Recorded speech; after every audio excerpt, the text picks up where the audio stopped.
Welcome to 1000 PS, welcome to Triumph's launch of the new T100 Bonneville and the T120 Bonneville.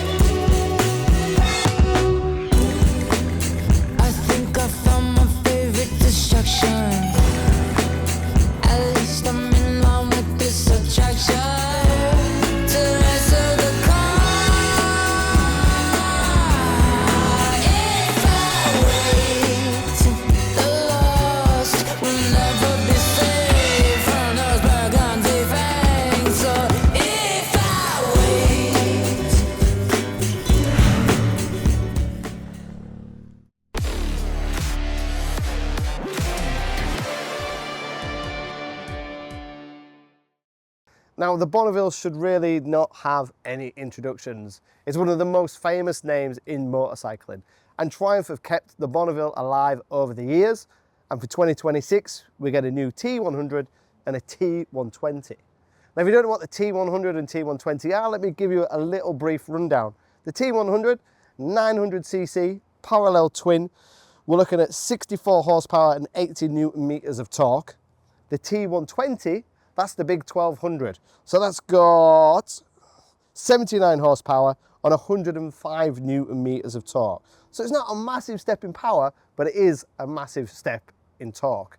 The T120 is so called Bonneville T120 because back in the day, apparently the original Bonneville would do 120 miles an hour-ish. So what have Triumph done for 2026? Well, both get lean sensitive rider aids, which I know some people are going to argue against, but it is what the competition has and it's what people are getting used to. So both have been fitted with an IMU, and despite the fact they look like a bike that Elvis or McQueen would ride, they've got lean sensitive ABS and they've got lean sensitive traction control.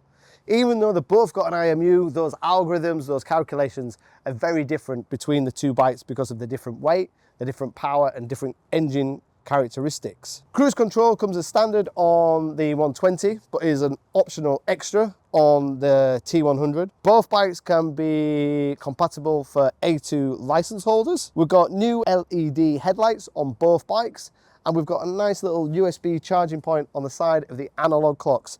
That's on both bikes. We've got new colours, new style, little graphics, and both bikes are completely Euro 5 Plus, which is quite a difficult job, because it looks like something from the 50s or 60s. It looks like the exhaust of one complete unit, but there's a catalytic converter hidden in there. And I think that's what Triumph do really well with both the T100 and the T120. It's all the nice little design touches. Both bikes are water cooled. You can see the radiator quite clearly at the front, but you can't see masses of plumbing like you can on some water cooled bikes. They've still got those cooling fins that don't really do anything because it's water cooled and that's just for show. It's a bit like the fake carburetors, so they don't do anything. It's just for show. We've got multiple rider modes, they're fuel injected, it's Euro 5 Plus.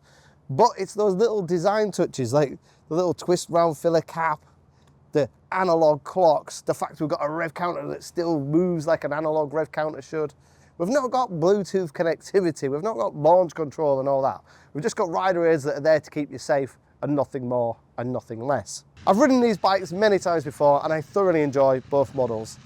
If you're pretty new to bikes, you're relatively inexperienced, or you're looking at a second bike, then the T100 is more than enough. 64 horsepower might not sound a lot, but it's got 80 Newton meters of torque, and all that torque is low down in the RPM. You can just short shift and enjoy it. When you jump on the T120, the ergonomics in the feel feels very similar to the T100, but on the T120, you've got a 1200 parallel twin. That has got a lot of torque. If that wants, that Bonneville can dance, and it will actually do 120 now, as opposed to the original bikes that may not have. In the UK, prices are going to be 9,645 for the T100, 12,195 for the T120. Thoroughly enjoy both bikes, and they shouldn't be underestimated. Yeah, the foot pegs will start to tickle the road, and the brakes, the Brembo stoppers have got limitations, but again, it's not a bike designed for the racetrack. It's a bike designed to look cool, which it definitely does. Be usable as an everyday bike, which it definitely can.